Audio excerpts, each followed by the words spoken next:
I have a dream, that's all I need. I'll make it happen with some work and belief. Know what I want, so I'll take it on. I've made mistakes, but mistakes make you strong. Let's break it down for a minute. I want the crown, I'm gon' get it. You hear me loud, man, I'm winning. Yeah, Charlie Sheen will be grinning. These ladies know that I'm sinning, and this is just the beginning. I'm closing in the night inning. There ain't no point in resisting. Living life like a dream, live it right, that's the thing. Every night got a team, I've been tied to the scene. Out on stage, here I'm scream. Okay, it's a dream, and I pray as a team. One day it'll be me. If I want it, then I get it. Head down, don't regret it. Push myself to the limit. If I play it, then I win it. I'm just saying, I'm just living for today. For a minute, I don't stay, I just visit. Have no shame, I admit it. Looking on me to see if I succeed, to see if I believe. They're looking up to me. They want the best of me now, best of me now, best of me now, best of me. They want the best of me now, best of me now, best of me now, best of me. They want the best of me.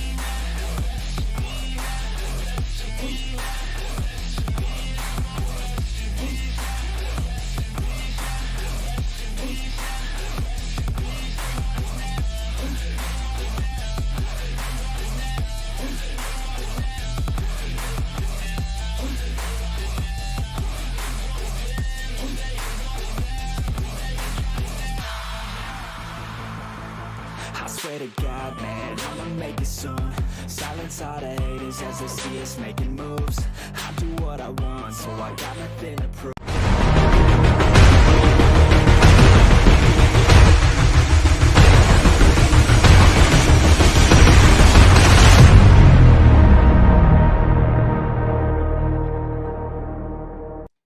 Ladies and gentlemen, welcome back here to the NEXXTCAR podcast here for Season 2, Episode 11.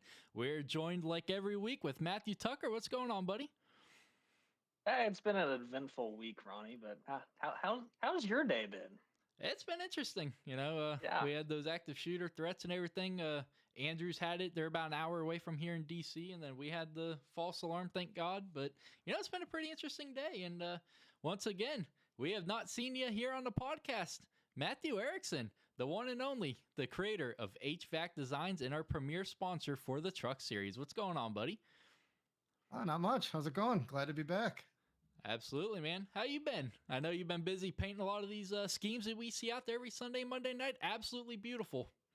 Oh, thank you. Yeah, just trying to keep up with that, and a lot of new things coming for Season 3 that can't let the cat out of the bag yet on anything yet, but we're looking forward to that. And yeah, doing race control and just working.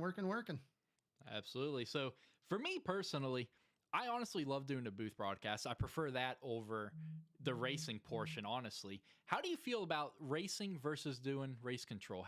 What are you on? Which side of the spectrum? It's hard. It's torn. I mean, race control is it needs to be there. It needs to be, done every week. I do miss racing, so we were just talking earlier that I'd like to get in one of the seasons and race this year, or one of the series, but right now I'm doing race control. It is an interesting perspective because when you're racing, obviously you're concerned about what you're doing and the few guys that are around you, but when you're doing race control, you're watching everybody and everything as much as you can. So definitely gives you a different perspective on it and kind of keeps you in the know of what's going on. But yeah, it's got to be done, and I don't mind doing it. Absolutely, and I'm glad you're gonna talk about the view of everything, because we got a lot of things to talk about, and I think you being race control, you can help give us a little bit of insight. But guys, let's get right into it here. We're running a little behind schedule here, Matt. So let's just jump right into it here. Joe Mater was a little late. All right, Coda. What a very interesting week that NASCAR had there. First road course of the season, and most definitely, probably the hardest one that they're going to go to this season. Erickson, start us off with, I know you just mentioned you don't really watch a whole lot of races. Did you watch any of this week's?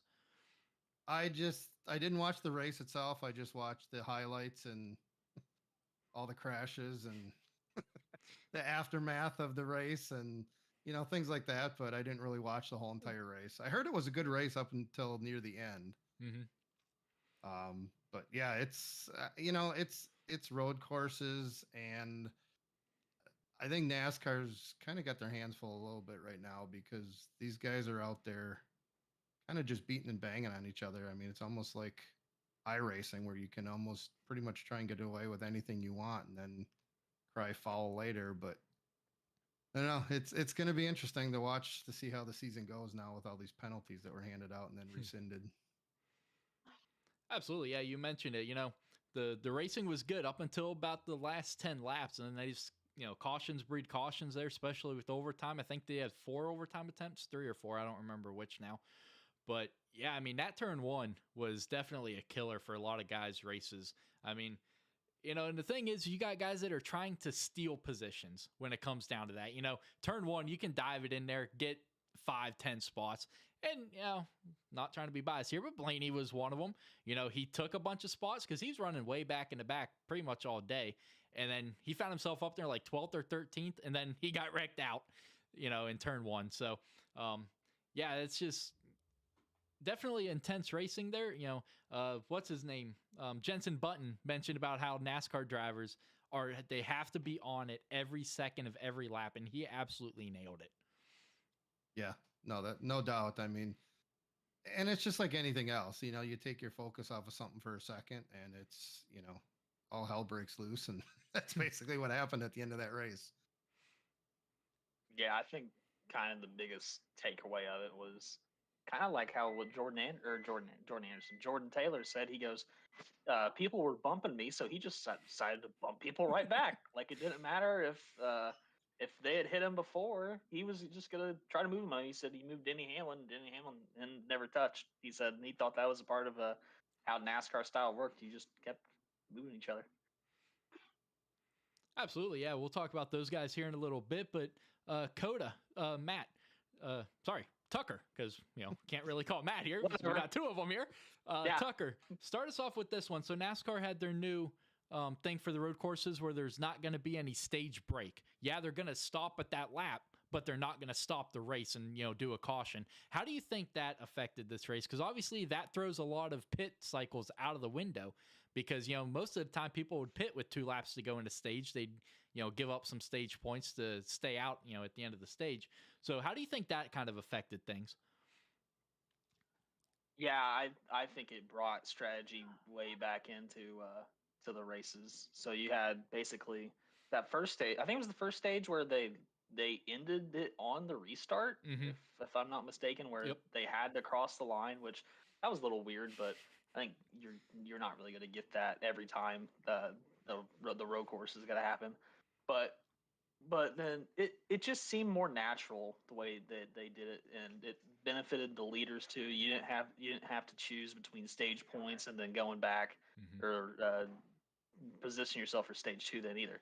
So I think if it weren't for the stupid dirt debris caution, strategy was playing right into the hands of to the end of the race because you had guys that were saying they weren't going to make it on gas. You had guys that saying they were trying to save a lap. Then you had Daniel Suarez that was running like a bat out of hell trying to get the lead. So that's the biggest takeaway I had it. If it weren't for the melees at the end, everybody just hitting everybody, was how different of a storyline there would have been if that one caution would have been thrown. You would have had the storyline would have been the strategy was brought back into it, which I think what's the next road course going to be? Sonoma in June, I think. So you got that coming up. I think that's going to play big for strategy too. So I like the rule. I think it should. Yeah, I'm a realist. It should be that way for every race. I wouldn't mind it, but as for road courses right now, I think it should stay. So it was pretty good. Good run. Well, you already answered my next question. I was going to ask if you think they should implement that for all 36 races, but Erickson, my bad. how do you feel about it? I'm not a big fan of the stage racing to begin with, so to get rid of the stages for me is a plus.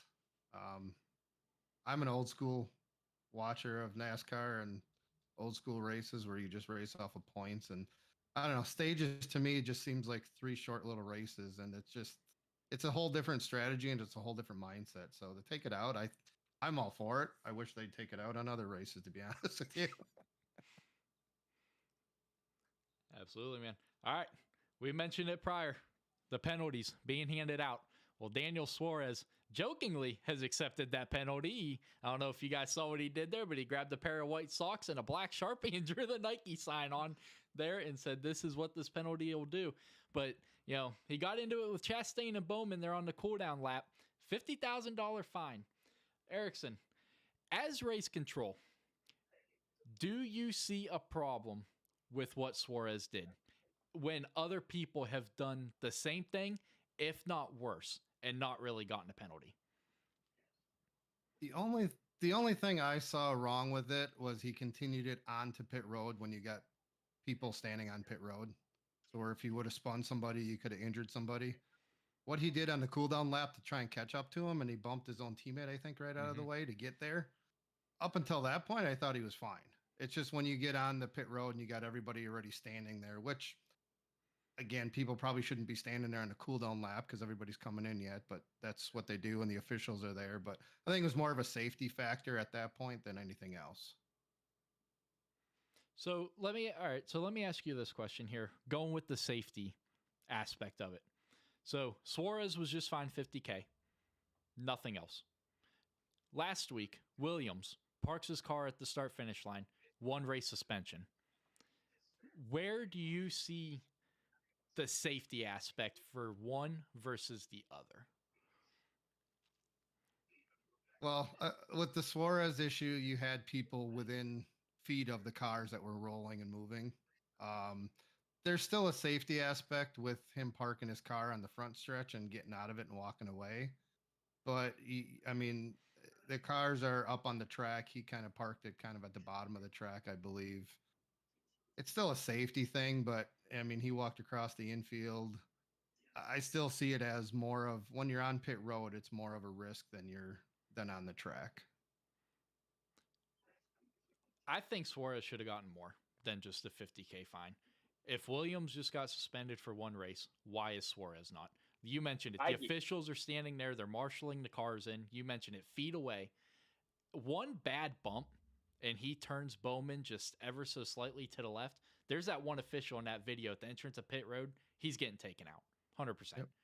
And so I think Suarez should have gotten a little more. Ty Gibbs got what, $75,000 fine and 25, I think, owner points for what he did last year, hitting Ty Dillon on pit road. So I don't understand the ruling on or what the different situation is, like, since it was on pit road. But let's just say this: let's say Suarez hits Bowman in a spot where they've said that they've had rear clip issues in the past. So if they get hit back, then that's the spot where they're most likely to get injured. 2, let's say Bowman had his seatbelts off if going down the pit road, because I remember that was 2014 where Kenseth had his seatbelts off and Keselowski hit him going on the pit road. Yep. So let's say Bowman had his seatbelts off, he's hitting the front of the wheel. So that's another thing. And the 3, if Suarez hits him in a bad spot, he could have spun right to the left and someone could have got killed on pit road. That official was standing right there. So if you're only going to fine him 50,000, like, why? I don't understand why there's not a steeper penalty for this, because basically $50,000 to Daniel Suarez is probably pocket change. I mean, I'm just throwing out an estimate there, but it's a big number to us. To them, it might not be so, but you got guys that are going to keep doing it. It's going to take one tragedy that's going to stop them, or points penalties. So I honestly think it should have been a little bit steeper. I would have went that 75 route and then 25 owner points, and what they did with Ty Gibbs, I thought that was probably fair, or 25 driver points too. So that's my take on it. I think it should have been steeper. So I don't think wrecking people on pit road is the way to sell it. Get out and fight. If you want to do it, don't use the cars. or do it on the track. Mm-hmm. If Right. you're gonna Yeah. do Yep. it, do it on the track.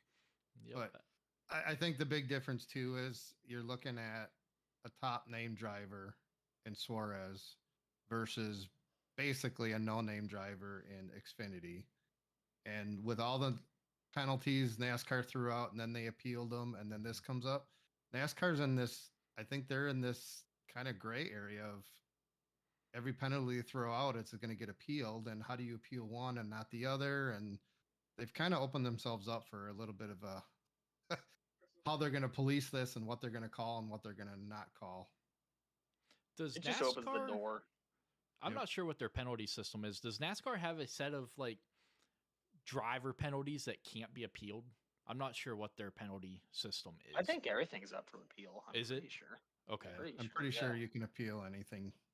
Whether Yeah. it gets approved or not, that's another thing. But I think Right. everything can at least basically you can tell your side of it. But Mm-hmm. Because I think because they can appeal L1 penalties because isn't that what Keselowski had last year and they appealed it and lost? I'm pretty sure. yeah, That's what I'm it not was. sure. I'm not sure. But all right, let's move on to your road course rangers. You had a bunch of Formula One drivers and IMSA drivers in this last one. You know, Jensen Button, F1 champion Kimi Räikkönen, Jordan Taylor, and Connor Daly. You know, I know Connor's not really. You wouldn't really consider him a road course ranger because he has made the Daytona 500 somehow in that car. But you know, those guys they came in, but not really had the day that was expected of them. You know, you had Jordan Taylor. He started fourth, but he didn't finish anywhere really good. Jensen Button was back in 24th, 23rd, somewhere right in there. So a lot Finished of these top 20. guys, did he? Mhm. Okay. So a lot of these guys didn't really have that career day per se. I think these guys were just trying to get out and just do it for like the fun of it. I mean, that's what Mhm. Jensen Button said. He said that it was the most. If you haven't listened to his cool down lap, he said that was the most fun he's had, like just beating and banging with each other. But I know one takeaway that I took from it was that like how fit like the guys are in the Cup Series because Button said that he thought about like quitting like midway through the race because he was so hot and that he had to stop a few times and get ice packs and like he said that it was insane like that just proves that these guys that do it week in and week out like it's the best of the best. So like it's definitely a sport because you got like guys get almost heat exhaustion like they just want to stop. So that you're never gonna not gonna have anything else. But I think the days of the ringers are coming back, which I kind of like that. You're with especially with the next gen car, you're gonna get more interest in wanting to run it because it runs more kind of like a sports car. Mm-hmm. So I kind of like that, and I like what Trackhouse is doing too. So I would like to see them get a little bit more practice throughout the weekend because what they had 15 minutes, so wasn't really a whole lot of time to get adapted to the car. But Jordan Taylor proved that wrong qualifying fourth, so you knew he had speed, and he probably had the best chance of winning in the equipment he had. He had the best equipment, so I think it's going to bring more interest. I'd like to see some of those guys back for the street course race and see how that goes in July. I think some of those could have a chance. I just wish Connor Daly would get a better chance being from Indiana, and don't want to see him in the money team car breaking down after 25 laps every race and bungee jumping down the backstretch. So, I'm sure Ty yeah, Dillon I would think love to see the same. yeah, and Jimmy Johnson too. Totally forgot about Jimmy Johnson. Jimmy Johnson ran a half a lap and he was Yeah. done. So feel Yep. bad for him. So, but yeah, I think road course ringers are back, and I think you're gonna get more involvement. So it's just gonna try to keep growing the sport. Yeah, I think even not even the road course. I think super speedways like you had Travis Pastrana at Daytona. I think you're going to get more guys like that coming to sport, which I think is good for NASCAR in a Mhm. whole because it brings a whole different fan base. Will these guys stay in NASCAR? No, but it brings people to watch it and gets people interested. So just not even the road courses, but any track you bring another driver to, it's going to add excitement to it. Absolutely. And going with Jordan Taylor, if you guys have not seen his Dill Jr. download episode, go watch it over on Peacock because that is absolutely hilarious. That He was dude on has Stacking Pennies too this week, wasn't he? He was with Corey LaJoy. was he? I don't know. I think he was. I think they did an interview with him. I don't watch LaJoy's podcast, but yeah, on Peacock. If y'all have that subscription, definitely go watch it because this dude is hilarious. But a couple of key guys didn't have any real good races. I mean, you just mentioned it, Jimmy Johnson. AJ Allmendinger definitely didn't have a good race. He finished 34th. Kimi Räikkönen was 29th. We mentioned him. Logano 28th. Blaney 21st. So a lot of these key guys that you would expect to have much better days, those last couple of restarts were absolutely detrimental to their race. And it proved that no one's safe, whether you're a 2-time champion like Joey Logano or a 7-time champion like Johnson. Yeah, I mean, it's, you know, you add the road course aspect to it already, and it puts people in different playing fields, but everybody's got to have their down days, and if you're going to do it early in the season like this and recover from it. But yeah, I mean, restarts, like you said earlier, cautions breed cautions, and you know, you get something like that going and everybody's diving and racing for those last positions, it's going to happen. And it's just a matter if it happens to you or somebody else. Yeah, I think another thing with the late race cautions was Ryan Preece's wreck and him getting out and literally tweeting that he goes, everybody's a bunch of hacks. And then he had that interview. He had that interview on the front stretch YouTube where he said that someone needs to get punched. So I went back and watched that. I don't know who is at fault. I think it was Ty Gibbs that spun him, but like literally everybody was hitting everybody. He was the last one to get punted, but the lack of respect, like those last restarts, was really kind of thrown out the window. And I think I mentioned in our chat on Sunday, it kind of reminded me of the Indy road course when I was there. So the lack of respect is really what kind of took away the finish of the what could have been of a good race. But credit goes where credit's due. I mean, Tyler Reddick had 3 overtime restarts, 4 or 5 if you count the last 10 laps, and he was able to hold him off yet again. So I think he's definitely the guy to beat on these road courses right now. You can throw out Chase Elliott's name. It's Tyler Reddick, the guy to beat. Yeah, absolutely. I mean, Kyle Busch was right there with him. You know, he finished second, Bowman third, Chastain fourth, Byron fifth. And then he had Cindric. Cindric has not been his Xfinity-esque on road courses yet in his career in Cup. Do you see him being able to get back to his Xfinity ways? Because back in Xfinity, the guy was one of the best on road courses. I mean, he was running top 5 until that second pit stop where his crew really screwed him. Oh, imagine that Penske crew. Yeah, Penske and pit crew. Yeah, sorry, Blaney. Blaney got the short end of the stick on that too. But no, I think he was doing okay. He qualified third and was running. I don't know where he finished in stage 1. Finished second stage 1. Finished outside the top 10 stage 2, but they were on that strategy. So it wasn't like he had a terrible race. It was just he got mired back and was trying to work his way back up after the pit stop issue. So I think he'll be fine when Sonoma comes around. I don't think he'll end up winning it. I think probably the Trackhouse car will probably win that race, if not Reddick, though. But I think Cindric has had a really decent start of the year, though, too. He's top 10 in the points, so a lot better start than what he had last year, other than winning the 500. So it's kind of good to see him getting some consistency into his second year in his sophomore campaign. Yeah, second year is always the hardest. At least that's what's been proven in history if you look at it. Sorry, Erickson. What about Larson?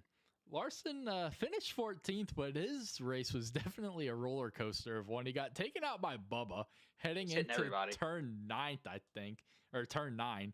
And then he got it corrected, got it going down the road, and here comes Bubba's team owner. It wrecks him. So Hamlin spun him right back into the wall, but Larson able to rebound for a top 15. That dude had to overcome a lot. Did you see the video of Larson like junking Blaney on that last lap too? No, Go look it up. It's on Twitter. He literally, I I don't think it have was Twitter. going into. I'm It was. banned. I'll send it to Remember? you.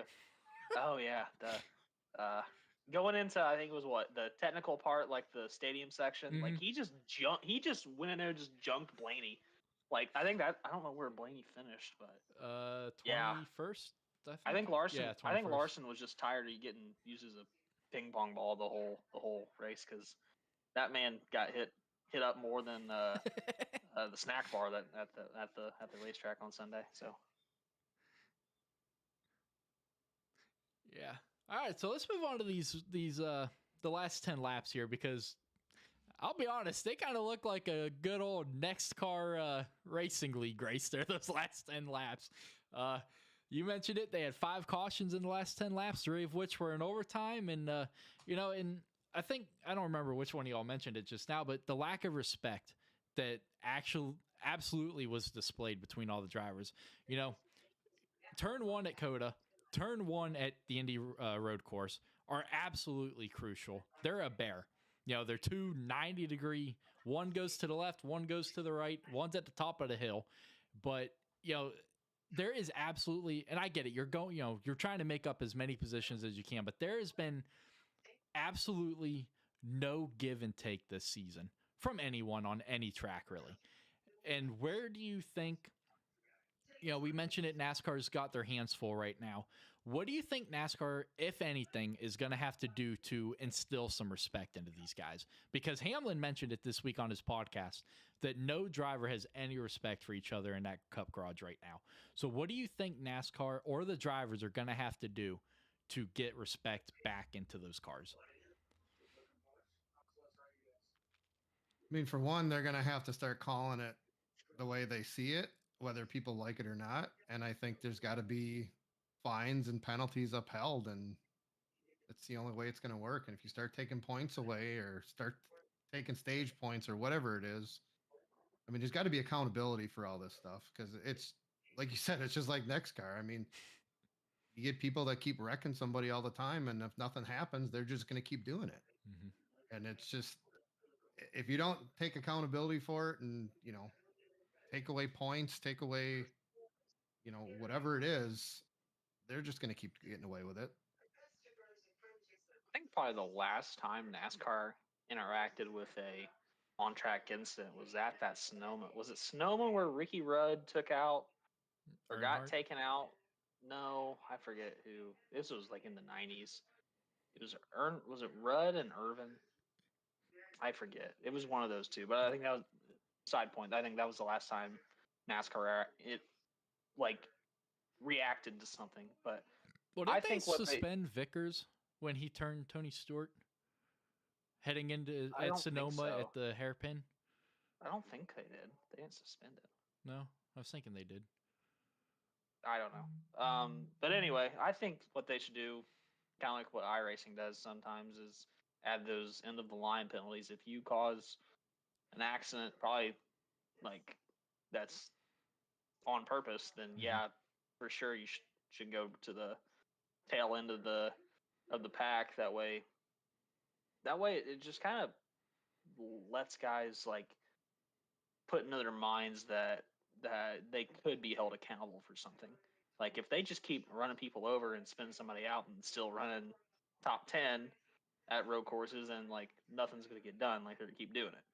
So if they add just like one little tiny thing where they have to go to the back, then they're going to be a little bit more thoughtful in their decision making when it comes to that next time going into turn 1. So I could see that at like road courses where you had those technical first turns, Coda, Indy, but like I don't think you can implement it. There's really the racing at like the bigger ovals is kind of been okay, but short tracks we haven't been to one yet. We're going to one this weekend, so we'll see how that respect attribute is going to be played. So that's what I think for road courses is just an EOL situation. Yeah, and you mentioned it, bringing out the caution on purpose. I want to get y'all's input. I know, Tuck, we talked about it during the race. The turn 1, Chastain, man. got turned, and then just sat there until NASCAR threw the caution. And then, Peyton said, "Oh, he was broke." I think you mentioned it. He was I broke. said he was broke. Half I a thought the lap broadcast later, said he was broke. Yeah. half a lap later, he's back inside the top 10, top 15. Gotta give him credit though. He drove that thing back from the front to the back. Right. But that is where NASCAR needs to be like, all right, Chastain, park it for a lap. Because, I mean, Josh Williams just got suspended a week for a piece of tape falling off his car, and then NASCAR wanted to park him for it for deliberately, extending the caution. Well, Chastain just caused the caution by sitting there. What are your guys' thoughts on the inconsistency that it seems that NASCAR has been? Not just this season. They had it last season as well. I can think of a lot of major issues, but that was a caution that NASCAR didn't throw for a while because they were almost halfway back through another lap. So right there, they stayed way too long in throwing a caution, it seemed. But yet other times, they throw a caution immediately. As soon as a driver gets loose, they're throwing a caution. Yeah, that's the whole thing with race control. Is it's a lot of judgment calls. In iRacing for one, as you guys know, I won't throw a caution if a car spins if they can get it moving again and keep moving and there's not traffic coming at them. But if you're sitting at the bottom of the track and you're not moving, iRacing will throw a caution because you stopped moving. So I didn't see it, but it sounds like that was the case. So I don't know if he stalled his car and he couldn't get it fired again, and that's why they threw it, or if he just purposely sat there. I That's guess what he unless he comes claimed. out and says it, then what do you go off of? But yeah, to your point, a guy starts spinning and he throw a caution. I don't know. It's always a judgment call on what it is, but I know NASCAR over the years, especially the last couple of years when I was watching a few races, it's like they'd throw a caution near the end just because you had a guy that had a 4 or 5 second lead and Harvick. it was going to end up that way at the end of the race. So, that's not exciting enough. So let's throw a caution so we can group everybody together again. So NASCAR's always had issues with when they throw cautions and why they throw cautions, and there's always a debris caution, but they never show it on TV. So, it's I think it's always been that way.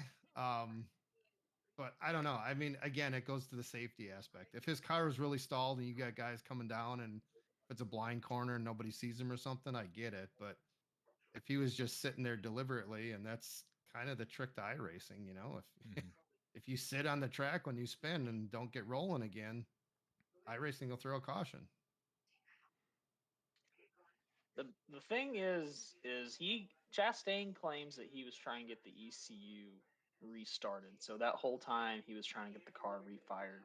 They have the data like in the cars, so if they could go back and look at it, like uh, then they could see if he was telling truth or if he was lying or if he was fibbing. So, but I was on the DBC podcast on Junior's channel.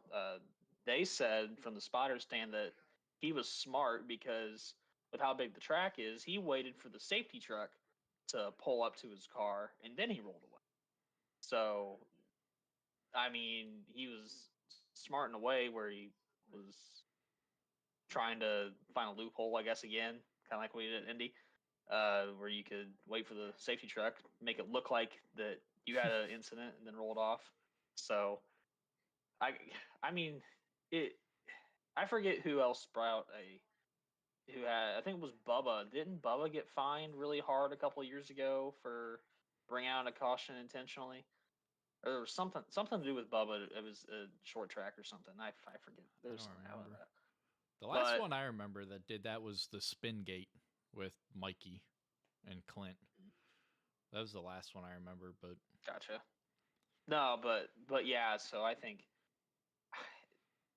they have the data. They can tell if a guy's doing that or not. And like, let's say like Chastain comes out next week and says that, oh yeah, I did it that way. I could bring out a caution.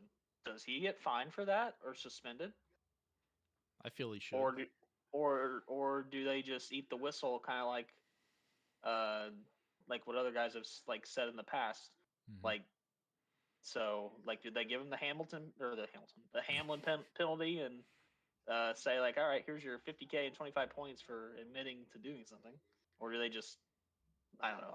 Chastain's not going to admit it, but Right. I'm just saying if he did. So, Especially after seeing what just happened to his arch rival. I mean, he ain't going to come out like Hamlin and Right. say he did it on purpose. So, Coda, do you think it should stay on the schedule? it's better than Texas. I'll tell you that. Debatable. I would rather have throw out the last 10 laps. You were going to have a good road course race from from strategy wise. The racing was great between Byron and Reddick. They were going side by side that whole time. And then also you also had literally a good Xfinity race too between Allmendinger and Byron. So you have the factors there. If it just wasn't a clown show at the end, then I don't think we would be talking about this. But I would rather have that and controversy than all the leaders' tires failing at Texas and everybody's worrying about tires for like 20 laps. And plus the racing there is just god awful where you can it's basically all momentum. So I would rather have go to Coda again, leave it on the schedule, and probably take out. I mean, although we haven't had it yet, the street course race, and then bring back Road America because I don't know why they left that track, but I think Coda will be fine. I think it's a more technical Sonoma, so and I like Sonoma too. So I think it's fine. How about you, Erickson? Yeah, I'll be honest with you. I'm not a big road course fan to begin with. So the more they throw into these schedules, I know they're trying to appeal to a different crowd, but they're taking away, I think, what NASCAR is. And the more road courses you add with the street course of Chicago, which I think is going to be a complete disaster. Yep. I don't even know if it's going to happen because I don't know how political you guys are, but the Lightfoot, Chicago's mayor, she isn't in office anymore. And the one that replaced her isn't a fan of this happening. So I don't know. NASCAR is going to have an issue on their hands here, I think, in a minute. Well, it's and I know why he's not a fan of it. I don't think it's a safe thing to go there. Absolutely not. I mean, just the safety of the crowd and, if something happens, how do you explain that? How many cars finished, do you think? From literally, 12. it's all tight turns. 12. So how they're going to send 5 wide into turn 1.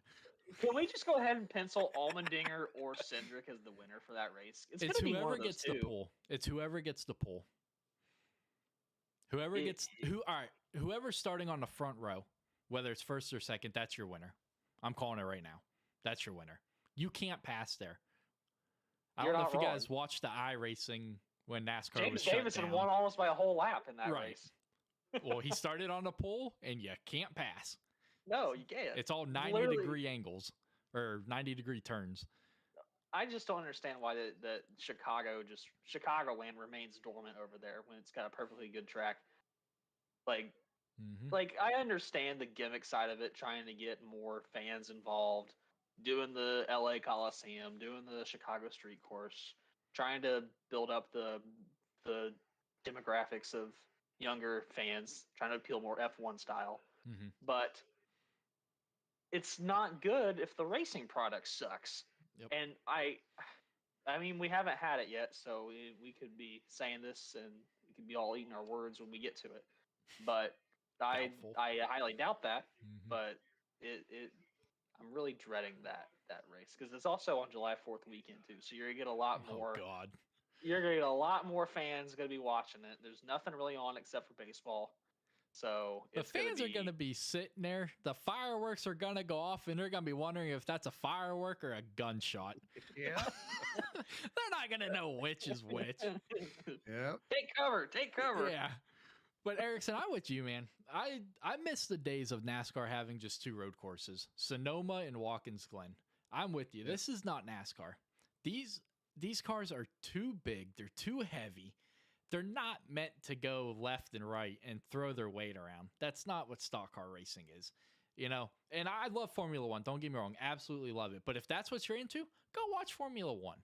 NASCAR is, there's a reason they say, oh, they're making another left turn, because that's what NASCAR is known for. They're not known for all these corners and everything like that. So no, I'm with you on that one. Yeah. I think it's just like they're talking about making the Coliseum a points race. I mean, that'd be another waste of a track of a week, because you can't even fit all the cars on the track. So how do you do that? You're going to have heat races. Yep. I mean, it's just like Matt said, I know what they're trying to do. They're trying to reach out to a different fan base and get more people to watch it. And, they always say NASCAR's losing fans and losing sponsors. But I mean, there's plenty of tracks. Like, they're bringing back some of the old tracks. Hopefully they add that to the schedule and not just do an all-star race and let it wilt away to nothing again. But, there's plenty of tracks out there, and bring in some more short tracks. Bring them back to my home track, Milwaukee Mile. Do stuff like that where it's more of a race instead of these road courses. Yep. Yeah, I love the fact that some of these old tracks are coming back. Obviously, North Wilkesboro with the all-star race. Rockingham, they're starting to, I think, they're starting to clean that up too, I think. I could be wrong. They're repaving it. Yeah, that's what they're doing. Sure. They're repaving it. Yep. Yeah. So I absolutely love it. Like you said, bring those tracks back. Get rid of all these road courses. Stop making new stupid tracks. Like the LA Coliseum, don't get me wrong, this year was absolutely fantastic racing versus what we saw in season 1. It was last season. It was so much better. Don't even look at me like that. It was better season 1. Right, it was better right, season hold 1, on. not this year. Hold This on. year they were playing bumper cars. The heat races were better this year than season 1. I'll give you that. The main event was not. I'll give you that. Okay. But the heat races were fantastic. All right. Harvick beating out Chase Elliott to the line was absolutely amazing. All but right. that's not the most memorable thing, though. The most memorable is Chastain, Hamlin, everybody wrecking every 5 laps, no green flag runs in the main. Like, no one remembers the heat races. Sure we do. Except if you're a diehard fan. You remember who won? I'll say this. You know who won the main race? Truex. Okay, there we go. Yeah, it was Truex. Yeah, because I remember he was getting up on the podium and Kyle Busch grabbed his ass as he was getting up on the podium. That's just the thing. Like, like what Erickson said, you can't put all 40 cars. No. And plus, they would get 40 because it's LA Coliseum and everybody's going to want to be there. So you can't put 40 cars down there. How would they do point races? Like how would they award points to people? Like, if they don't make the main heat race, so they getting just 5 points? Like, and then with them taking Auto Club away, so they would like a Southern California event. If they put that as the main event, then I don't know. Logano said it best. You can't have a point paying race there. I know we're kind of off topic, but like, there's no way that LA Coliseum should be there. No, like except you said, except for exhibition. How are they going to do the points? I mean, if you have to do heats, well, someone gets wrecked out. Well, there goes their whole race. So that's not doable in my eyes at all. But all right, before we move on to the big news of this week from Hendrick, Ryan Preece. We just mentioned about Hamlin making his no respect for guys in the garage. Well, Ryan Preece feels the same way, because you mentioned it earlier, Tuck. He was out there in his interview and everything and called them a bunch of hacks. Is he wrong? Because they look like a bunch of hacks in COTA. No, he's not wrong. Literally, the whole last 10 laps, everybody was running everybody over.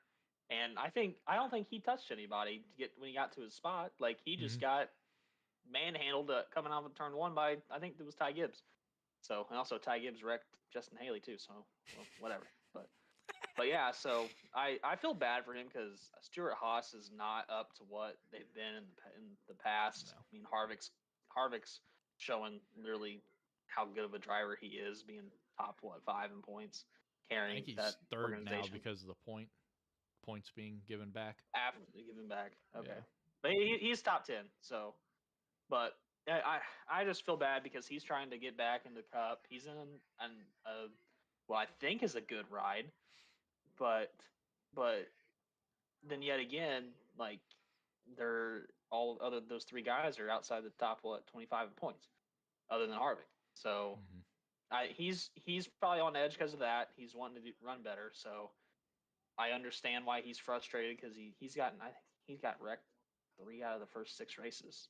So none of it is his wrongdoing. And plus, at Atlanta, his car broke. So I kind of feel bad for him. I would like to see him have one solid, clean race this weekend just to see what they can do at Richmond because Stuart Haas does have a good short track program. So because they all ran good at Phoenix, I think Reese ran top 15, Briscoe ran top 10, and then Harvick about won the damn near thing.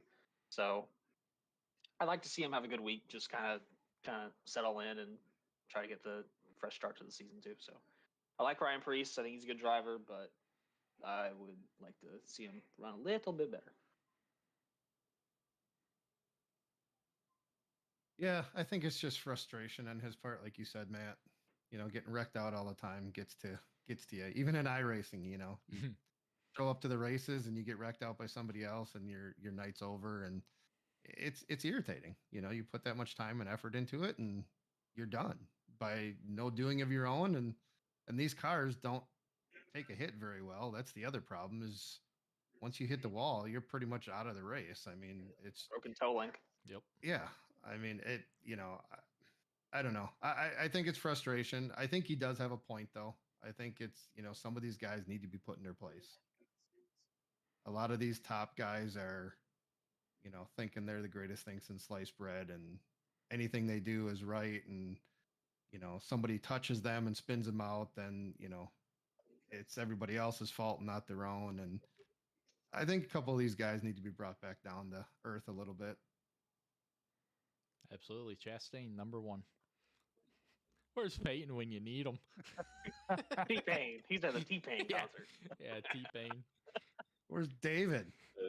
Yeah, Yeah, I where's thought David? David was joining. He was supposed to, but it sounded like he was told no. I think he was in the doghouse. Yeah, Ah, poor Dave. shoot. If All it's not NEXXTCAR bringing him down, it's his old honey. All right, so the big news this week, Hendrick Motorsports getting their appeal overturned for the Louvers, however you pronounce it. I don't even know how you pronounce the stupid things. The But, hoods. yeah, they're hood components. Let's just call them that here. Everything getting overturned except for the crew chief suspensions. So that's huge. I think the only reason the crew chief suspensions was upheld was because how do you go back and reinstate crew chiefs?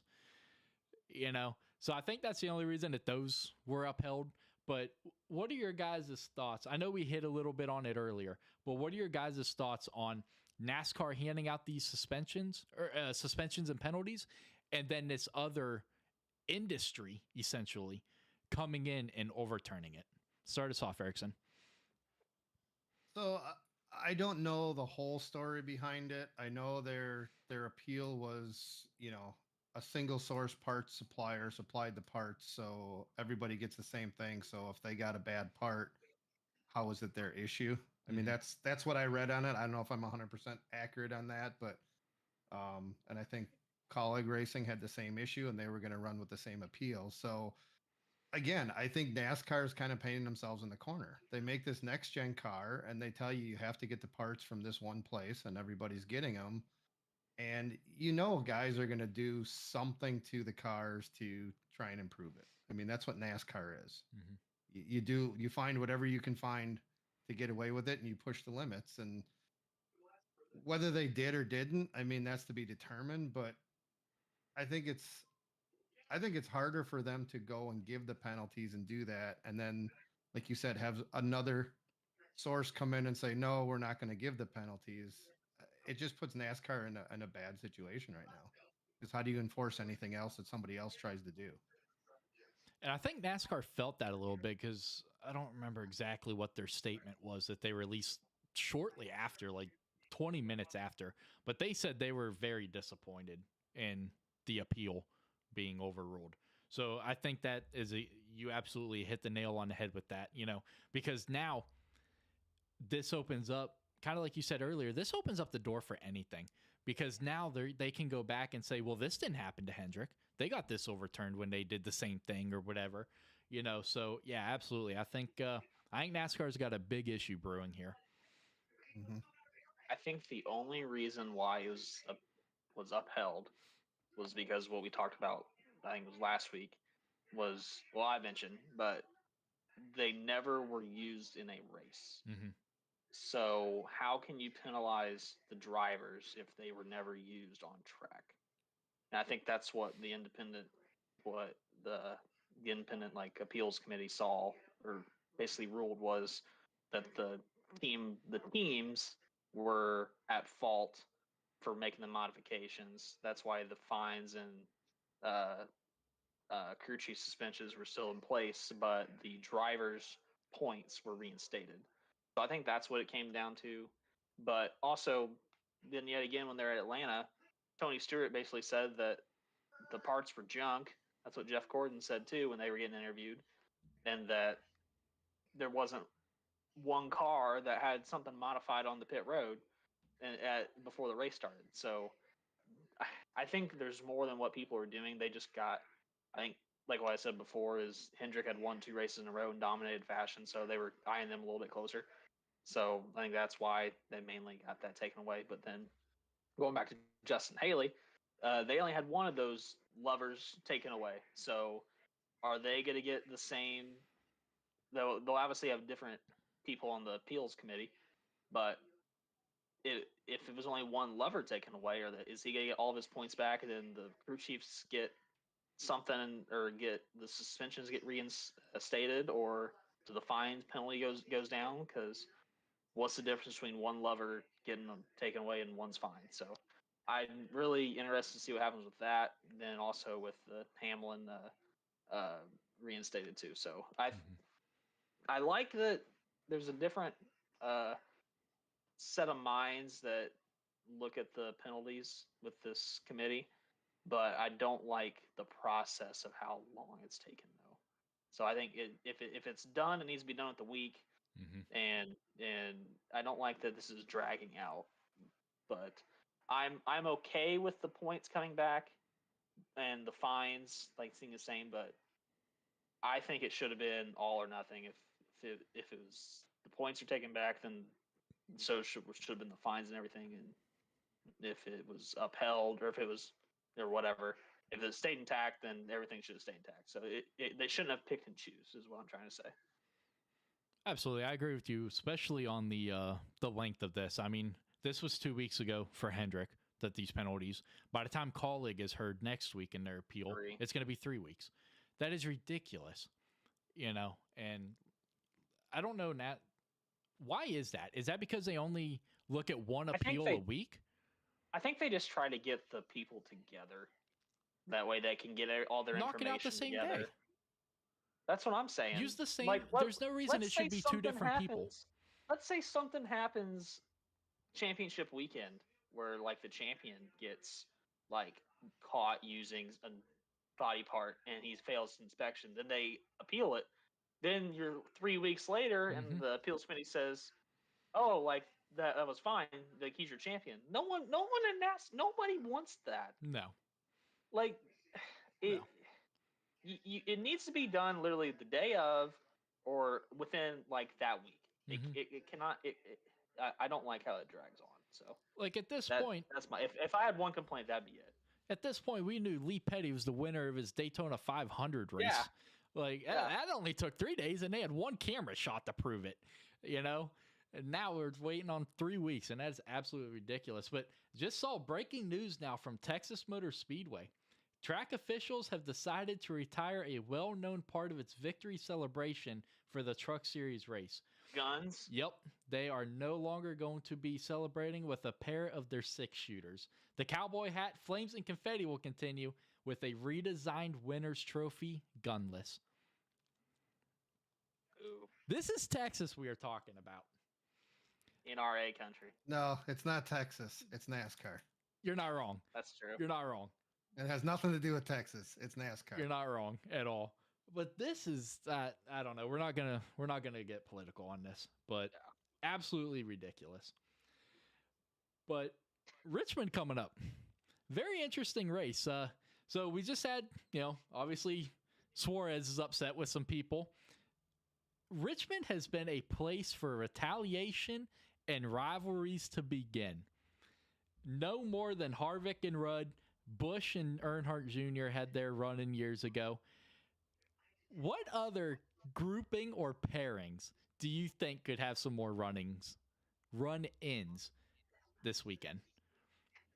I think it's whoever's running second on the last lap and a car length behind the guys in first. That's what you're gonna. The bumpers are gonna be moved. If we're talking about lack of respect, if it's not gonna change in a week, you're still gonna have guys moving each other. So I'm tempted to see what happens because I think the last time bump and run happened Edwards at Richmond, and Busch. Edwards and Busch when And they Edwards were teammates. moved them. They were teammates. I can still hear. I can still hear. Yeah, Daryl Waldrop, that's a teammate. Like he was like he couldn't believe he did that. So have you ever? I have never. Never. So hey, also Larry Mackin's back in the booth. Off topic, but I saw that. Yeah, this weekend. So that'll be interesting. So yeah, I miss Larry no, Mack. I do too. That booth's terrible. But anyway, Debatable. back to your tempers. So you're gonna see more people move people this weekend. Kind of what you saw last week. It's just gonna come down to strategy again, kind of like we had in the spring race where you had the 3-stop and 2-stop. Mm-hmm. So where you had Byron and Truex on the same strategy, and then you had Hamlin and Harvick on the other. So I'd rather see that than bumping and hitting and crashing and all that jizz and jazz. But I don't think I hope there's no rivalries. So but with it being a day race, is going to be a little bit hotter and slicker too. So you have loose car control. It's not like night race. There's no night race anymore at Richmond. Fun fact, the Cup Series. So real disappointing. That's a mistake too. Yep. I remember the Chevy Rock and Roll 400 was always one of my favorite races. It was the end. It was the end of the regular season, and it was the night race, and it was Saturday night. And it was a good time. I miss Saturday night race. That and the Food City 500 at Bristol. Now it's the dirt race. Like, yeah, but that was in the day though. Like that was the Food City 500. The Food City 500 was the night race. They still run the Cup race. They still run the night race. They still run the I Cup know, race. but I'm just saying it's dirt now. No, not the night race. Which one's the spring race? The spring race was always in the daytime. Which one's the spring race night coming race up at is Bristol? the dirt. Yeah, that's but the 500. But the dirt race at Bristol is still a night race, but it's on Easter Sunday. It is a night race? Yeah, they're starting at 7:00. That's what I thought. Okay. Yeah. It wasn't before though, It was last year. The year before it was the rain out. The first year they had it was a rain out. It was a Monday afternoon. Yep. Okay. And then last year they had it on Easter Sunday night because that way they could control the dust, and like that was one of the main issues was the dust from the first race. So they're having it against, I think, 7:00. That's in what, 2 weeks? 1 week? Yeah, 2 weeks, I think. Easter's in 1 week. Yeah. Yeah. Bristol Dirt Race at 7 p.m. Sunday night. 250 laps. So. Yeah, it took away another good race. Yep. Because you can't. I mean, Another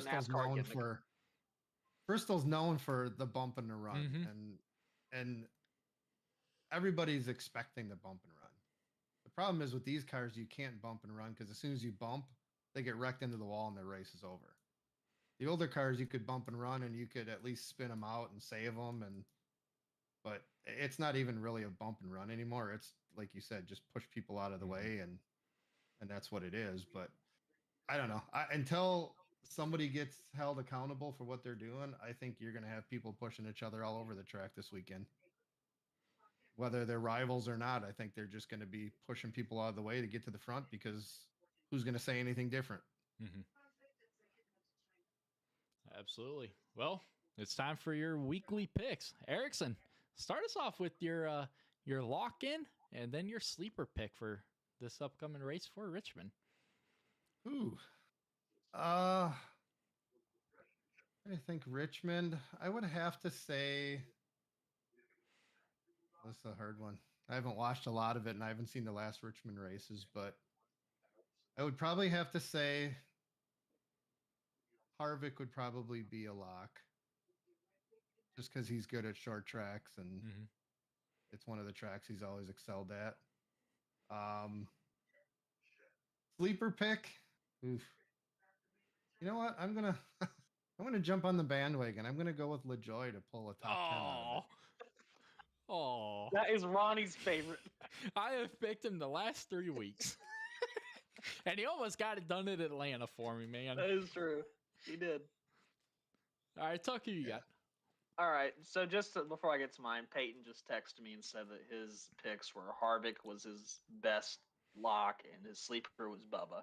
So just throwing those out there. That way you can have them. Yeah, I didn't understand it Bubba? either. I mean, Bubba? Bubba? that's what he said. He said his picks this week are Harvick and a sleeper of Bubba. No, So, God. so Bubba, the I guy guess, who doesn't want to race anymore and says he should Yeah. be fired. That's the best thing the guy said the whole time he's ever raced. You are not Yeah. wrong. so yeah, I guess he thinks he's gonna ride momentum. I don't know, but his momentum's been terrible. So anyway, for my lock, I will go to someone that has ran good in short tracks in the past, probably short track king. He's won exhibition race. I will go with Martin Truex Jr. to get it done this week at Richmond, one of his best tracks. And for a sleeper pick, this guy has not really had a good start to the year, mid-20s. But his teammates been running pretty great, and he ran good at the LA Coliseum too in the last short track that they ran. And then at Phoenix, he also finished, I think, top 10. Was it top 10? Phoenix, yeah, top 15. Austin Dillon. I'm Oof. gonna take him. So, yeah, I know. That's along the I think Bubba Wallace lines. that's better than Bubba though. I'd rather have Austin Dillon better than Bubba. You're not wrong. So yeah, I'll go with Truex and then Austin Dillon. Okay. Mine is a guy that desperately needs a win bad. Just to kind of silence the I'm not going to say self-doubt, but the doubt of a lot of other guys.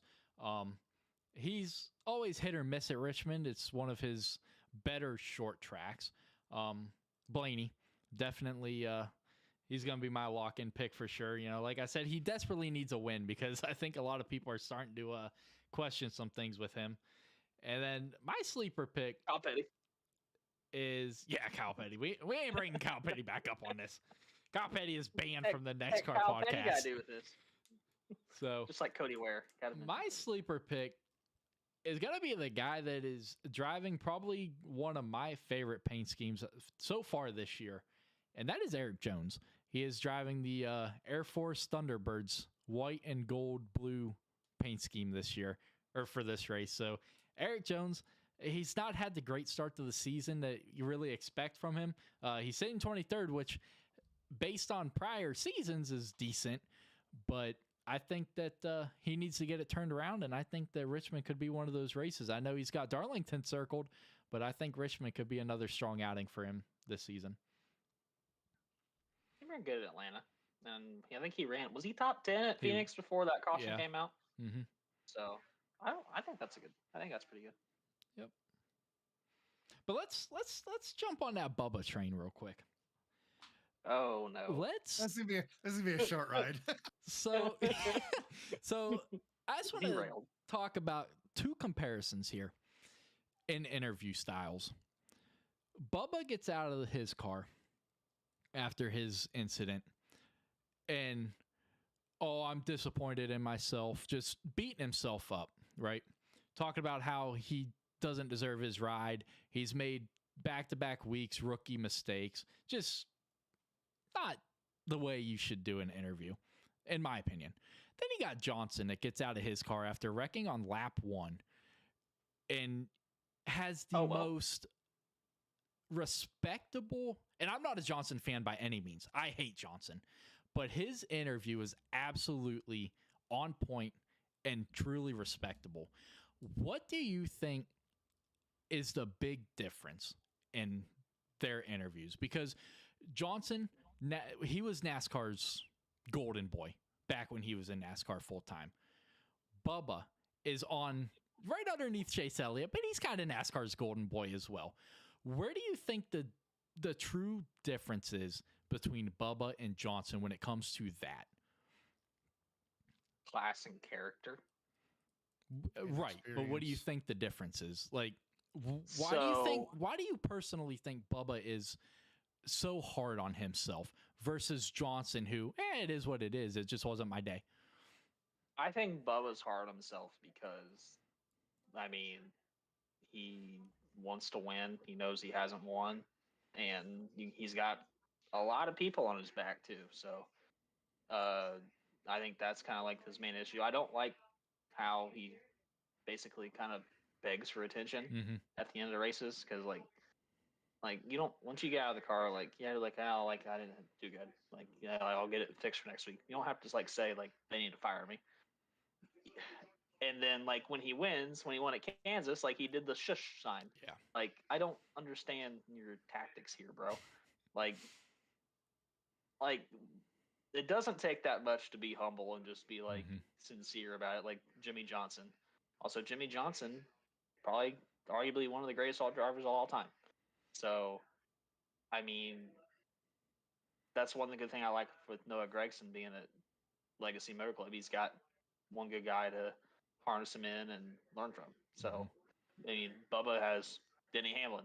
Look how Denny Hamlin's careers went with him getting involved with stuff and everything else. So, I think that's kind of like what Bubba's main issue is just maturity and I guess just trying to drive too hard. So I think that if he gets things consistent enough, like he's gonna run top 5, top 10 on a weekly basis. I mean, he proved it at Michigan and did other stuff. So I know Erickson's shaking his head. He is not like Bubba Wallace. I did don't not either. know that. I'm not a fan So of Bubba I either. don't mind him. Like I don't like him. I don't hate him. I just wish that he was more sincere and humble and all that. So that's just me. Yeah. Honestly, I think it's respect. Yeah. Johnson's got the respect. Johnson wasn't always the clear cut, nice guy, say everything the right way either. He earned it through the years. And yes, he matured and he doesn't really have anything to race for. He's doing this for fun at this point. So if he gets taken out on lap 1, big deal. Doesn't affect me. I can get up and go drive something else tomorrow. He's already got his life made up for him, and it's he's got easy street going. Bubba doesn't have the respect of anybody in NASCAR. The fans don't respect him because of his history, and a lot of people don't even think he's good enough to be there. But I don't think he's down on himself. I think he's just playing a PR move to make everybody feel sorry for himself.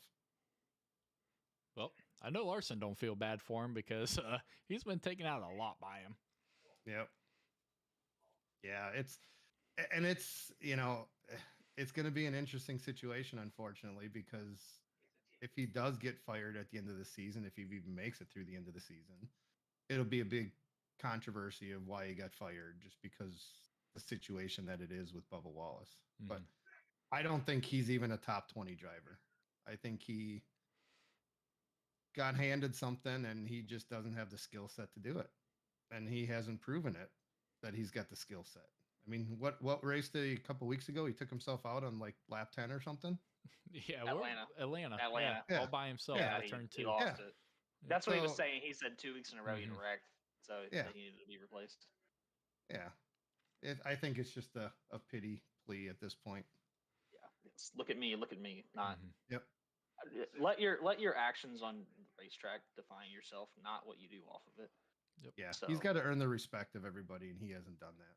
Like Jimmy Johnson's been involved in a lot of fights. No one really remembers Johnson for his fights. They remember for his 7 championships and all of his wins. So Yeah, I don't think I Right. can think of anything that Johnson. Johnson and Harvick at that first playoff race. Johnson and Biffle. Johnson and Gordon.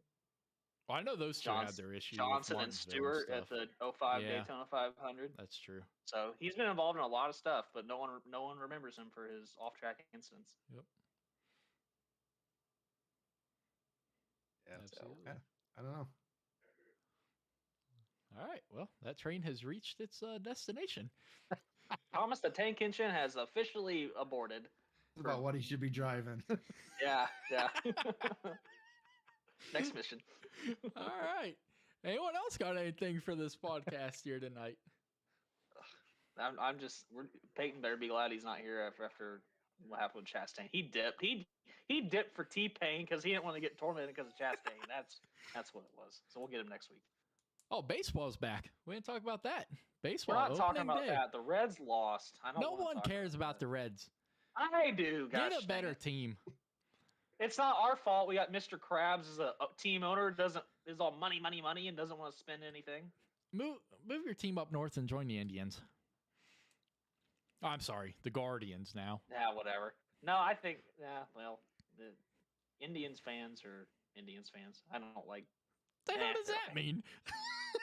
Oh well, one of my friends is a Yankees fan. He went to the playoff game last year, and he was getting beer thrown on him. And Hey, stay out of he did. Cleveland.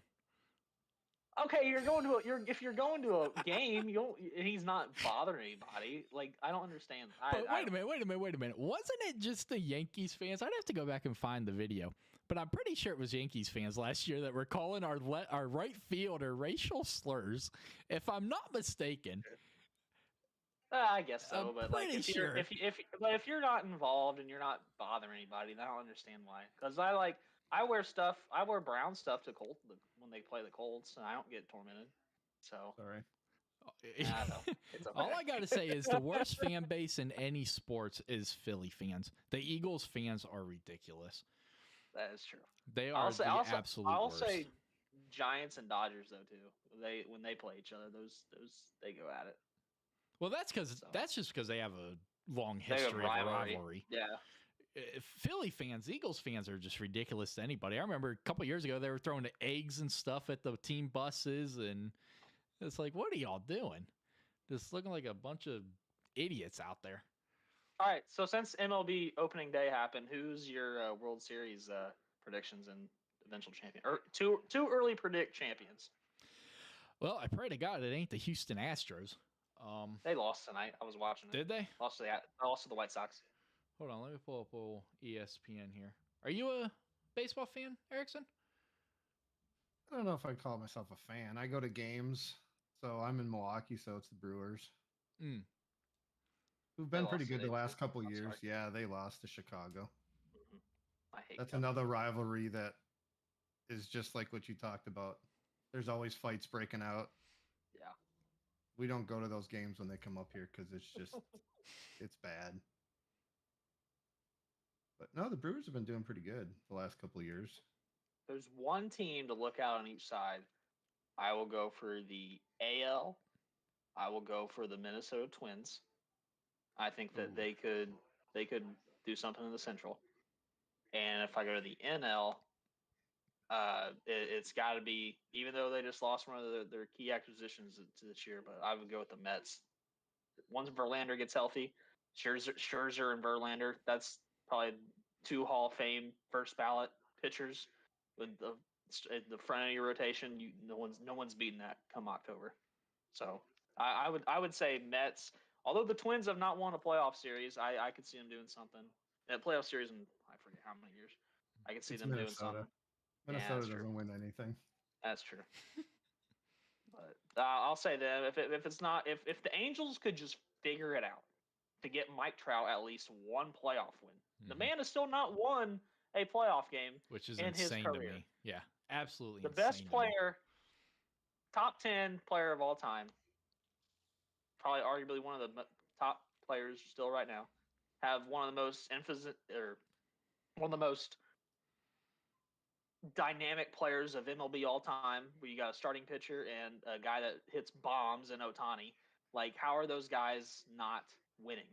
So I'd like to see them make the playoffs, make a run, and then I think it's the NL, it's the Mets to lose. So that's mine.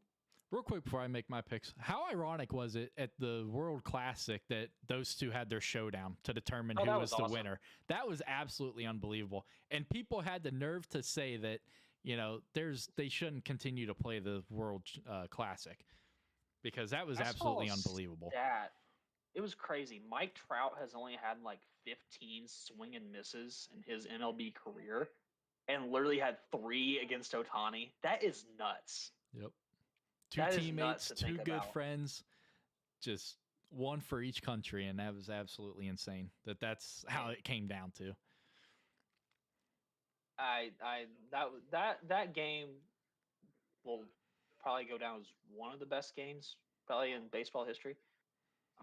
It was just amazing with Trey Turner Mm-hmm. like having the Two walk-offs, or the one walk-off, and then one walk off, seventh and the inning. kid from I forget who it was. Who was the kid from Japan that literally sent them to the final with his walk off too?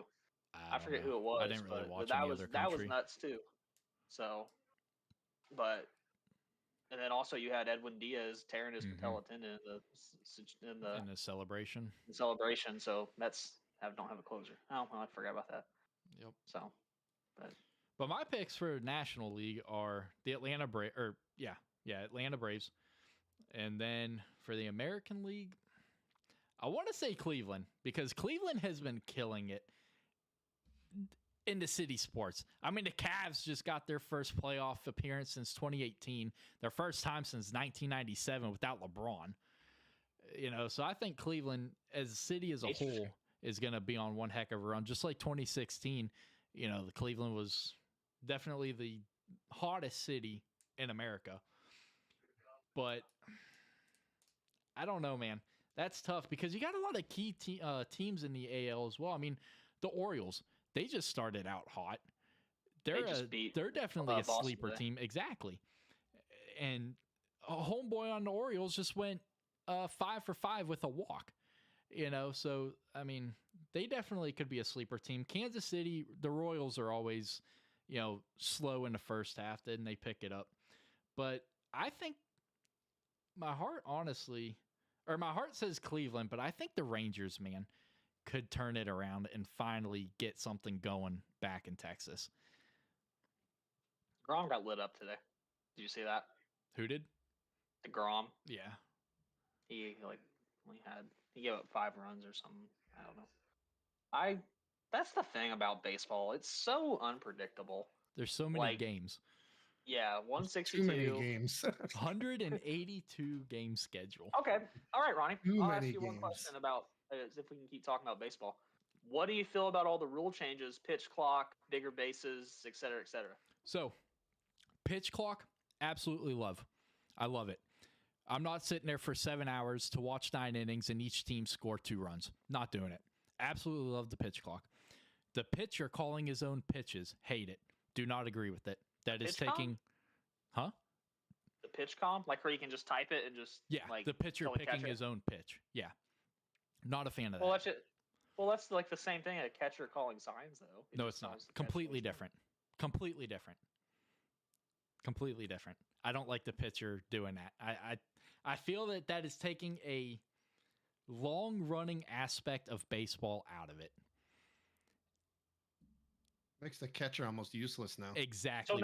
So now what the Reds do is they have the catcher send the pitch comm to the pitcher. Or is that okay or no? Or you just pitch comm out as a whole? I don't like the pitch comm at all, as a whole. Okay. I know the Astros were stealing signs and all that bull crap years ago, but that is a huge aspect to baseball. I remember when I was a catcher back in middle school and everything, that was a huge aspect in our game. It was a fun part, like you just mentioned. Now the catcher, all he's good for is stopping the ball from reaching the back plate or tagging the guy out at home. Now he doesn't really have to pay attention to a whole lot of things because as a catcher, you had to, all right, number 15's coming up. He's hot in this area, cold down here. Let's throw a curveball down in the dirt. He's going to swing and miss. Now that's taking that mindset out of it to where now all he has to focus on is catching the ball. Now, the bigger bases, I think there's 2 big key reasons for that. Is it's going to save a lot of Achilles, and I think that is a huge implement on why they did that because, you got that first baseman reaching out to get that dig, and the guy's, digging hard to get to first. You're going to get a lot of, you're going to not have as many collisions. You're not going to have as many torn ACLs or injuries like that. So I think in that aspect, I don't mind the bigger bases. I don't think it's going to make that big of a difference. The thing that really irritates me is when you're going into extra innings, a guy on second. This is not double A. This is not triple A. This is Major League Baseball. There should not be an automatic runner on second base. I think that in the playoffs they won't have, Right. But for but regular season, 182 games, they are. These are the I greatest hitters in the world. There's a reason that they're there. There's a reason there's 22 guys on an MLB team? 25. 25. There's a reason. These are the best hitters, the best teams in the world. They should not have an automatic runner. I'm sorry. I agree. I think I'm a purist, and it's kind of taken away the natural aspect of the game. Mm-hmm. And I saw today the Yankees and the Giants game was only 2.5 hours. So I guess they're getting what they want with the faster gameplay. I'm the one. I'm the guy that will go to a baseball game and wants to sit there and watch 20 innings. Mm-hmm. I would love that. Be there for 5 hours and see that. I mean, I went to one of the Reds Cubs games back in 2016, and they went to 16 innings, and those back when Joe Madden was the Cubs manager, and literally he was taking he was down to his pitchers. He was taking one pitcher, putting him in left field. He was a lefty, and he would bring him in to face the left-handed batters while the other pitcher went out to the outfield, and then he would bring him in to face the right-handed batters. It's like they were flip-flopping. Mm-hmm. Like, I love that. I love, like, the baseball is just a beautiful, beautiful game. Mm-hmm. And that's why I don't like the pitch clock. I think it just takes away the natural aspect, because literally you got, let's say, like, a pitcher's like struggling, like gives up a couple hits, and next thing you know, he has another 15-20 seconds, he has to throw a pitch. Like, I'm for one that, like, you step off the mound, get that time to, like, regroup. But, like, I mean, the game's just changing. So I will say this one rule that I will absolutely hate if they end up putting this in MLB is the automatic umpires. Mm-hmm. If they do that, then they're just gonna ruin the game. Rob Manfred needs to be fired, and that's it. So if I'm okay with what they're doing, like, it's not terrible, but it's not great. But if they put automatic umpires into the MLB, then that's when you're going to start losing interest. So it don't matter how accurate it is. Baseball has a human error. You're taking the human error out of the game. So 100%. But I mean, if these umps keep doing what they're doing, they might be replaced anyway. I mean, all right, yeah. Let's get your opinion real quick, because obviously I think it was BS. But JT Realmuto's, whatchamacallit, ejection, was that not bullcrap? That was, because literally, the so pitch what led prior, up to he that threw was, it out to the pitcher.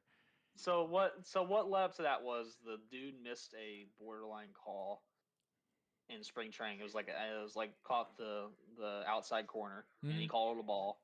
So then pitcher kind of acted in disgust, threw the ball away, and then Real Muto, he can't see the umpire, so he thinks he's throwing it back because he just done that prior. Right. Yeah. So he was saying, oh, he's throwing it back. It was just so happened that it was simultaneously he was throwing trying to throw in the glove. So then when Real Muto saw he was on the ground, he tried to pick it up. Next thing you know is what? Like, I'm ejected. Yep. Like, there's no way that dude's gonna. I went back and looked. That dude was a AAA umpire. So that'll do it. That kind of explains it. He's trying to make a name for himself. Well, he did. And that was JT Real Muto's first career ejection. Yep. And it was for basically saying sorry to the umpire, I guess, or thinking the umpire stood him up. He stood up the umpire, whatever. So that's just nuts. Yeah. So. Absolutely.